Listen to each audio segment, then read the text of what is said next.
उत्तर प्रदेश के मुख्यमंत्री योगी आदित्यनाथ अपने 2 दिवसीय दौरे पर वाराणसी पहुंचे थे और अपने दौरे के दूसरे दिन उन्होंने वाराणसी के सर्किट हाउस में जनता दरबार लगाया। लखनऊ और गोरखपुर के बाद बनारस तीसरा ऐसा शहर है जहां मुख्यमंत्री जनता दरबार लगाना शुरू किए हैं। पहली बार था बनारस में जब मुख्यमंत्री ने जनता दरबार लगाया। सामने सर्किट हाउस है, इसी सर्किट हाउस में मुख्यमंत्री रुके थे और यहीं आज सुबह 8 से 9 मुख्यमंत्री ने लोगों की फरियाद सुनी। 100 के आसपास लोग पहुंचे अपनी शिकायत लेकर, अपनी फरियाद लेकर, और मुख्यमंत्री ने सबको आश्वासन दिया कि आपकी जो समस्या है उसका जल्द से जल्द निस्तारण किया जाएगा। अब बड़ा सवाल यह है कि मुख्यमंत्री ने बनारस में जो जनता दरबार लगाया उसकी आवश्यकता क्यों पड़ी? क्या अब गोरखपुर और लखनऊ के बाद बनारस में भी लगातार जनता दरबार लगाएंगे मुख्यमंत्री? इस पर बातचीत करने के लिए तमाम लोग हमारे साथ हैं। तो आप बताइए श्रीपति जी कि मुख्यमंत्री ने आज जनता दरबार, घंटे भर जनता दरबार उनका लगा, 100 के आसपास लोग पहुंचे, ये कैसी शुरुआत है? आप इसको कैसे देख रहे हैं? ये उत्तर प्रदेश के इतिहास में पहली बार हुआ है। मैं जो देख रहा हूँ, जब से मैं देख रहा हूँ, हम लोग जब जवान हुए, वोट देने का अधिकार जब हमको आया, तो उस समय शायद 12 वर्ष के पहले 12 में हमने चुनाव में वोट दिया था। एक मुख्यमंत्री हुआ, युवा मुख्यमंत्री, जो केवल अपने घर 4 मुख्यमंत्रियों में घिरा रहता था। शिवपाल यादव, मुलायम सिंह यादव, ये यादव, हाउ एक कौन अहमद हुसैन, और एक कौन वो जो जेल में है सांसद, जो ज़मीन हड़पाया था। इन लोगों में सुनवाई होती थी। लेकिन पहली बार उत्तर प्रदेश में आज पूरे उत्तर प्रदेश ने देखा है, उत्तर प्रदेश नहीं पूरे देश ने देखा है कि एक मुख्यमंत्री जहां रात होती है, सुबह जहां सूरज निकलता है, वहां के लोगों से मिलने के लिए बेचैन रहता है। ऐसा इतिहास में हम लोगों ने नहीं देखा है और ये अच्छी शुरुआत है। आदरणीय योगी आदित्यनाथ जी अगर जनता दरबार लगाए, काशी में लगाए, तो ये काशी की जनता के लिए नहीं, पूरे उत्तर प्रदेश की जनता के लिए एक अच्छी लहर है, अच्छी खबर है कि अगर मुख्यमंत्री, खैर पहले के मुख्यमंत्री तो कहीं जाते नहीं थे, किसी को नोएडा में भूत लगता था तो किसी को सफाई मैनपुरी इटावा में ही उनका रात और दिन हो जाता था। लेकिन पहले मुख्यमंत्री हैं कि जो लखनऊ में भी रात बिताते हैं तो सवेरे जन सुनवाई लखनऊ करते हैं। अगर अपने घर गोरखपुर जाते हैं, मठ में, जहाँ के वो भाई पीठाधीश्वर रहे हैं। ये है सीक्रेट रेसिपी MDH का जीरा सिर्फ जल जीरा मसाला।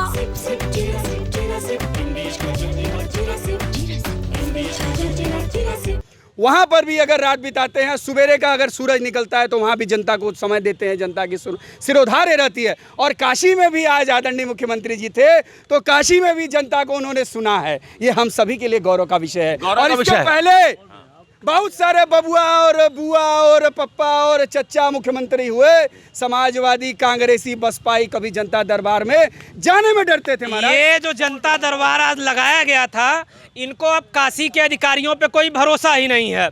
सबसे पहली बात तो यही कि बनारस में कोई अधिकारी सुनवाई कर ही नहीं रहा था। बनारस में सब कुछ खराब हो चुका था। वोट किसी तरह मोदी जीते थे, दोबारा वोट बैंक को सही करने के लिए। और आप एक बात पे और ध्यान दीजिएगा, जितने लोग जन सुनवाई के लिए गए थे भाजपा ही थे, सारे के सारे। जमीन के मामले खूब रहे होंगे आज, मैं एकदम जान रहा हूँ, जमीन के मामले रहे होंगे, क्योंकि यहाँ पे अधिकारियों से संभल नहीं रहा होगा, मुख्यमंत्री को अधिकारियों पे भरोसा नहीं रहा होगा, या उन्हीं के लोग होंगे उन मामलों में, तो आज यहाँ पर बैठ गए जन सुनवाई के लिए। अब काशी में स्थिति इतनी खराब है, काशी में लोग हैं ही नहीं जन सुनवाई करने वाले। अब ये बताइए नित्यानंद जी, ये जो सुनवाई आज बनारस में मुख्यमंत्री जी ने की, ये इसको आप कैसे देख रहे हैं? देखिए, मैं व्यक्तिगत तौर पे योगी जी के हिंदुत्ववादी विचारधारा और उनके उस तेवर का समर्थक हूँ। लेकिन ये जो आप दरबार लगाना पड़ा 8वें 9वें साल, ये अपने आप में परिचायक है कि बनारस में सब कुछ सही नहीं चल रहा है। यहाँ उनको दे दीजिए, उनको दे दीजिए भैया, उनको दे दीजिए, उनको दे दीजिए। देखिए, यहाँ के अधिकारी एकदम, उनके हाथ में कुछ है ही नहीं है, वो निर्णय ले ही नहीं सकते। यहाँ पे तथाकथित जो माफिया बचे हुए हैं वो चीज़ों को प्रभावित कर रहे हैं। यहाँ अब जैसे मैं बता दूं, यहाँ के एक मंत्री हैं, कद्दावर मंत्री हैं, ठीक है, आज के डेट में दक्षिणी के उत्तरी के विधायक भी हैं। वो खादी ग्रामोद्योग आयोग में नाले पे माल बनवाना चाहते हैं। 28 साल से प्रयासरत हैं। कोई सॉल्व कर दे, कोई बता दे कि नाले पे कैसे माल बनेगा। बनारस क्लब यही बगल में है, यहाँ पे अधिकारी रोड की ज़मीन कब्जा किए हुए हैं, लाइब्रेरी की ज़मीन पे कब्जा किए हुए हैं। तो बड़े मैटर में आप कुछ करोगे नहीं, छोटे छोटे जो भाई बंधु के झगड़े हैं उसके लिए जनता दरबार लगाओगे, जो कि यहीं पे सॉल्व हो जाना चाहिए। आज भी जो सुनवाई हुई 70% जमीन से ही जुड़े मामले थे। देखिए जमीन के मैटर इसलिए कि यहाँ की ज़मीनें कीमती हो गई है। मोदी जी ने बनारस का विकास किया है, इसमें कोई शक नहीं है। उससे ज़मीन के विवाद ज़मीन कीमती हो गई है, एक एक इंच पे लोग लड़ रहे हैं। तो यहाँ पे न्याय का मंदिर तो यहाँ बनाए हो ना भैया, न्याय के लिए वहाँ क्यों बुला रहे हो? भैया 2 मिनट। हाँ, न्याय का मंदिर यहाँ बना है। आपको एक चीज़ और बता दें, मैं चूंकि इसको रोज फेस करता हूँ, डीएम के IGRS का फेक डिस्पोजल होता है। आप खाली क्रॉस चेक कर लेना IGRS को। IGRS में जो लोग जैसे कंप्लेंट है, जैसे हम हैं, ये उन्हीं को बुला ले, रैंडमली बुला ले कि भैया तुम्हारा सॉल्व हुआ प्रॉब्लम कि नहीं सॉल्व हुआ। आज 12 साल से प्रधानमंत्री का वो केंद्र चल रहा है, वहाँ कुत्ता भी नहीं जाता है। वही भाजपा के कुछ खास लोग अपने लोगों को वहाँ बुला लेते हैं। आप बताइए जल्दी में। हाँ बताइए, आप क्या कहना चाहते हैं? हम यही कहना चाहते हैं कि जैसे अभी जनता दरबार लगा, उस जनता दरबार यहाँ लगा, उसके में भी इनके पेट में दर्द हो रहा है। सपा, कांग्रेस और अन्य जो पार्टियां हैं उसमें भी इनके पेट में दर्द हो रहा है। क्योंकि जनता दरबार क्यों लगा दिए, जनता की समस्या को क्यों सुन लिए, बनारस में क्यों लगा रहे हैं, गोरखपुर में लगा रहे हैं, लखनऊ में क्यों लगा रहे हैं। तो भाई जब आपकी सरकार थी आप भी कर सकते थे। ये जनता दरबार लगा, जनता की बात डायरेक्ट जाके सुन रहे हैं, जनता की समस्याओं का समाधान कर रहे हैं, करना चाह रहे हैं, ये तो हमारे लिए अच्छी बात है। तो फिर इनके पेट में क्यों दर्द हो रहा है? क्यों दर्द हो रहा है? और इनके पेट में दर्द नहीं होना अधिकारियों पे चाहिए। भरोसा नहीं है इनको, इसी बात का अधिकारी क्यों दर्द नहीं है। है? अपने SSP क्या, पुलिस कमिश्नर क्या अगर जाएंगे? जनता दरबार लगाएंगे, पुलिस अधिकारियों से कमिश्नर मिलेंगे क्या तभी तो जाएंगे, योजनाओं को उसको सफल पोर्टल बनाएंगे। मैनेज करता है। बिना अधिकारी पुलिस के पीछे कमिश्नर क्या जाएंगे, वो आपके एप्लीकेशन को पोर्टल पे बिल्कुल बना है, बिल्कुल आज बना तक है। तो सफल बना ही नहीं है। आपका पुलिस कमिश्नर देखिए जनता दरबार लगा रहे हैं, ठीक है, पर जो IGRS के माध्यम से उनकी सूचनाएं जाती है, मोदी जी को, योगी जी को, जो भी प्रार्थना पत्र जाती हैं उनमें उनका निस्तारण होता है, पर अधिकारी इसमें गलत रिपोर्ट लगाते हैं।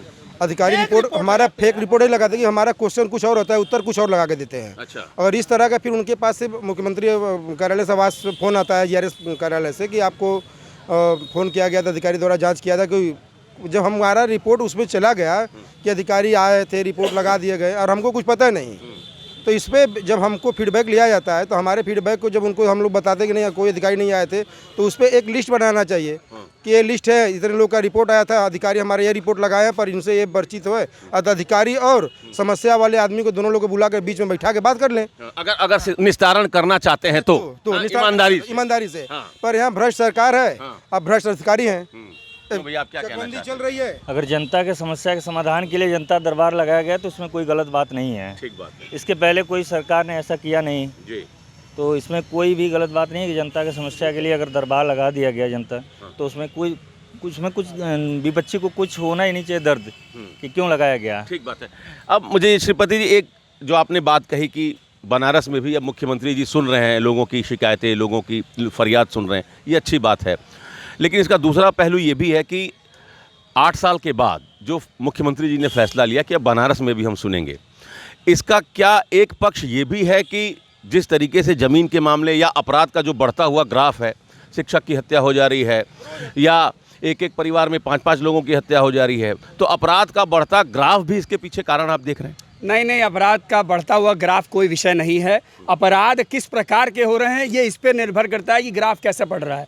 अब भाई भाई में विवाद हो गया, किसी चीज़ को लेकर के डिस्प्यूट है, वो विवाद हो गया, वो अपराध। और जो पहले व्यापारियों से रंगदारी मांगी जाती थी, गुंडा टैक्स वसूला जाता था, वो अपराध की श्रेणियों में अंतर है। और रही बात कि मुख्यमंत्री जी 8 साल बाद ही क्यों लगा रहे हैं, तो मुख्यमंत्री जी 8 साल बाद नहीं लगा रहे हैं। मुख्यमंत्री जी प्रतिदिन 8 साल में जितने दिन होंगे उसमें कोई एक दिन ऐसा नहीं होगा जिस दिन मुख्यमंत्री जी फरियादियों की फरियाद न सुने हो। डिपेंड करता है कि मुख्यमंत्री जी कहाँ रहते हैं, किस जिले में उपस्थित होते हैं, ये इंपॉर्टेंट चीज़ है। कम से कम मुख्यमंत्री जी काशी आते तो हैं। इसके पहले भी हम लोगों ने मुख्यमंत्रियों को देखा है, बबुआ, बुआ और दुनिया भर के जो मुख्यमंत्री होते थे, कोई कहीं बनारस में आने की तैयार नहीं। कह रहे हैं इसके पहले तो कोई मुख्यमंत्री अलग अलग शहरों में, अलग अलग जिलों में नहीं जाता था, ये बात तो सच है ना? देखिए, इसको तो स्वीकार करिए। अब अभी हमारे जो मुख्यमंत्री जी हैं वो पीठाधीश्वर हैं, उनका पीठाधीश्वर के तौर पे मैं भी सम्मान करता हूं, लेकिन प्रशासक के तौर पर उनको अपने अधिकारियों पर ही भरोसा ना होना, जबकि बनारस के सांसद नरेंद्र मोदी जी हैं। अधिकारी सुनने में तो यही आता है अधिकारी उन्हीं के द्वारा यहाँ भेजे जाते हैं, उन्हीं के लोग हैं, तो उनके ऊपर मुख्यमंत्री जी को भरोसा ना होना बहुत बड़ी बात है। तो इसलिए मुख्यमंत्री जी को आज यहाँ बैठना पड़ा। और भाजपा के ही लोग थे, फोटो में देख लीजिएगा, जन सुनवाई में भी भाजपा के लोग थे। जैसे रैली में बुलाया जाता है वैसे बुलाया गया था यहाँ पे लोगों को। बनारस में रहने वाला व्यक्ति अगर विश्वनाथ जी दर्शन करने जाएगा, प्रधानमंत्री के बनाए हुए, प्रधानमंत्री के द्वारा निर्मित विश्वनाथ कॉरिडोर में दर्शन करने जाएगा, तो ये सपैया बसपैया कांग्रेसिया कुल क्या कहेंगे कि वो भी भाजपा ही है। जी क्या जनता दरबार लगाएंगे? वो उन्होंने वरुणा कॉरिडोर बनवाया, अच्छा प्रोजेक्ट था, उसके उद्घाटन के लिए उनके पास समय नहीं था। इतना बड़ा प्रोजेक्ट का जब आपके पास उद्घाटन का समय नहीं है तो आम जन को आप क्या समय देंगे? तो देखिए योगी जी के इच्छा शक्ति और उनके जज्बे में कोई कमी नहीं है, लेकिन उनको यहाँ जनता दरबार लगाना पड़ रहा है। ये अपने आप में ही failures of district administration of Varanasi साबित करता है। अधिकारियों की असफलता है कि मुख्यमंत्री को आना पड़ा है, कि मुख्यमंत्री को यहाँ उतरना पड़ रहा है। कल को कहेंगे कि मोदी जी को भी उतरना पड़ सकता है, मोदी जी भी 2-4 समस्याएं सुनेंगे। तो समस्याएं को निस्तारण नहीं हो रहा है, तभी तो जनता दरबार लगाना पड़ रहा है। जी आज मुख्यमंत्री जी ने बनारस में पहली बार जनता दरबार लगाया, लोग पहुंचे अपनी फरियाद लेकर, आप इसको कैसे देख रहे हैं? क्या जनता दरबार लगा रहे हैं मुख्यमंत्री जी? उनके मुख्यमंत्री रहते हुए बनारस में क्या क्या हो रहा है इस पर उनकी निगाह है। पूरा राजस्व विभाग भ्रष्टाचार में डूबा हुआ है। सबसे ज़्यादा आज भी जो पहुंचे लोग जमीन के मामले को ही लेकर पहुंचे। हाँ, तो जमीन के भूमाफिया जो सड़कें बन गई है, जमीन की कीमत में उठा लाया और भूमाफिया सक्रिय हो गए। जहाँ कोई राजस्व का विवाद है जी, उस विवाद में एक पक्ष को कुछ पैसे दे करके सट्टा कराया, बैनामा करा रहे हैं। और आपको बताएं, आश्चर्यजनक लगेगा जी, 75 लाख 1 करोड़ रुपए का घूस लिया जा रहा है जी, और सरेआम लिया जा रहा है। हाँ, और मुख्यमंत्री जी दरबार, जनता दरबार क्या लगा रहे हैं? ये जो अधिकारी यहाँ हैं नियुक्त, इनके घरों की तलाशी कराएं, इनके बैंक के खातों को की जांच कराएं और इनके आय से अधिक संपत्ति की जांच कराएं।